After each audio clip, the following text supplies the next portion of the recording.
Hello, what's up my people, karibu tena kwenye channel ya 254 Digital TV. Hapa ndo unapata story ambazo zinazidi kutrend kwenye mitandao ya kijamii. And of course, kama huja subscribe kwenye channel ya kwetu, ni chance ya kwako kuweza kusubscribe kwenye YouTube channel ya kwetu ili ukuwe kwanza kupata stories ama updates ambazo zinazidi kutrend kwenye mitandao ya kijamii. And of course, story ya leo ni story ya demo wa Facebook na Oga Obinna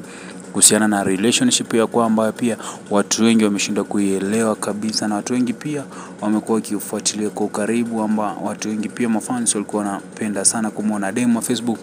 akiwa pamoja na Oga Obinna. And of course, mambo iliweza kuyumba kiasi baada ya Oga Obinna na demo wa Facebook kuweza kuseparate ama kutofanya kazi kwa pamoja, na imekuwa ikizua reactions ama issues nyingi sana kwenye mitandao ya kijamii. But kama 254 Digital TV pia tumekuwa tukifuatilia kwa karibu sana relationship ya Oga Obinna na demo wa Facebook, kwa sababu ni relationship ama content ya kwao wakiwa kwa pamoja ni content ambayo ilikuwa inawafurahisha ama ilikuwa inawavutia sana mafans na ilikuwa inapendeza sana mafans. And of course, tumefuatilia kwa karibu na tumeelewa kwamba Oga Obinna na demo wa Facebook bado ni watu ambao wanazidi kupendana, na mambo ambayo pia tumezidi kuyaona kwenye mitandao ya kijamii inamaanisha kwamba Oga Obinna na demo wa Facebook huenda hivi karibuni wakaja na kitu ambacho kitaweza ama kipindi ambacho kitaweza kuwafurahisha mafans kwa ukubwa sana, kwa sababu mambo ya Oga Obinna na demo wa Facebook ukiwafuatilia inaonyesha kwamba Oga Obinna bado anazidi kumpenda sana demo wa Facebook, na mambo ambayo wanayafanya kwenye mitandao ya kijamii pia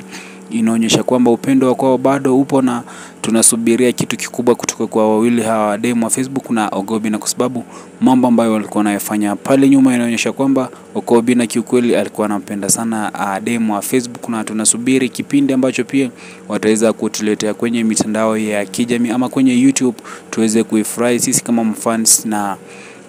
tunazidi kuwa support na tunazidi kuwapenda sana, kwa sababu ni watu ambao wanazidi kutufurahisha, na content ya kwao ni content ambayo inawafurahisha sana watu wengi kwenye mitandao ya kijamii. Kupata stories zingine kama hizi ambazo zinazidi kutrend kwenye mitandao ya kijamii, hii ni chance yako kuweza kusubscribe kwenye hii YouTube channel ya kwetu ili